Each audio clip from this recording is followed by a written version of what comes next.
नमस्कार, स्वागत है आप दर्शकों का। आप देख रहे हैं न्यूज़ 18 का डिजिटल प्लेटफॉर्म। मैं हूं आपके साथ रजनी चौबे। केंद्रीय कर्मचारियों को जल्द ही सैलरी बढ़ने की खुशखबरी मिल सकती है। दरअसल जुलाई में डीए यानी महंगाई भत्ते की समीक्षा की जाती है। इसका ऐलान अक्टूबर में किया जाता है। उम्मीद है कि जुलाई में डीए 3 से 4% बढ़ जाएगा। हालांकि पिछली बार इसमें सिर्फ 2% का इजाफा हुआ था। क्यों मिलता है डीए? महंगाई से निपटने के लिए केंद्र सरकार अपने कर्मचारियों और पेंशनर्स को महंगाई भत्ता देती है। यह कर्मचारियों को बेसिक सैलरी के ऊपर से दिया जाने वाला भत्ता होता है। इसकी समीक्षा हर 6 महीने में एक बार की जाती है, यानी साल में 2 बार कर्मचारियों की सैलरी महंगाई भत्ते के माध्यम से बढ़ाई जा सकती है।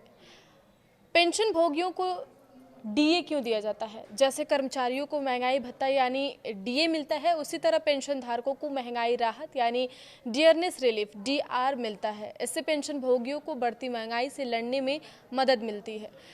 डीए की वजह से कर्मचारी की सिर्फ टेक होम सैलरी नहीं बढ़ती है, जी हाँ, यह पूरे पे स्ट्रक्चर को ही प्रभावित करता है। ऐसा इसलिए क्योंकि बेसिक सैलरी के अलावा डीए भी सैलरी स्ट्रक्चर को वो पार्ट होता है जिसका असर पीएफ, पेंशन और ग्रेच्युटी के कैलकुलेशन पर पड़ता है। केंद्र सरकार हर साल 2 बार डीए डीआर की समीक्षा करती है। यह review India consumers price index AICPI के आंकड़ों के आधार पर होता है। ऐसा जरूरी नहीं है कि सैलरी बदलाव ही किया जाए। डीए की समीक्षा जनवरी और जुलाई में होती है। इनकी घोषणा लगभग मार्च और अक्टूबर में की जाती है। पिछली बार सरकार ने डीए में 2% का इजाफा किया था, यानी इसे 58% से बढ़ाकर 60% कर दिया गया था। इसका मतलब है कि इसका फायदा 58 लाख कर्मचारियों और 65 लाख पेंशन भोगियों को मिला था।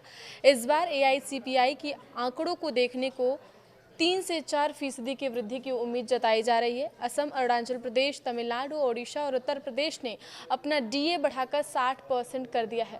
पश्चिम बंगाल ने अक्टूबर से 20% बढ़ाकर इसे 38% पर पहुंचा दिया है। महाराष्ट्र ने पुराने डीए बकाये के लिए 800 करोड़ के ज्यादा मंजूर दिए हैं। डीए बढ़ोतरी केवल केंद्रीय राज्य कर्मचारियों की नहीं होती है, रेलवे और बैंकों के कर्मचारियों को भी इसका लाभ मिलता है। इंडियन बैंक एसोसिएशन ने अपने कर्मचारियों के लिए डीए बढ़ोतरी का ऐलान कर दिया है। वहीं रेलवे ने डीए 2% बढ़ा दिया है। कर्मचारियों का डीए पूरी तरह टैक्स के दायरे में आता है। इसे ITR में अलग से दिखाना होता है। इसके अलावा सरकार ने यह भी कहा है कि डीए को फिलहाल बेसिक पे में मिलाने का कोई प्रस्ताव नहीं है, भले ही यह 60% को पार कर जाए। अभी सबकी नजरें 8वें वेतन आयोग पर टिकी हैं कि उनकी सिफारिश इस संबंध में क्या आती है। आगे खबरों के लिए आप बने रहिए न्यूज़ 18 के साथ। धन्यवाद।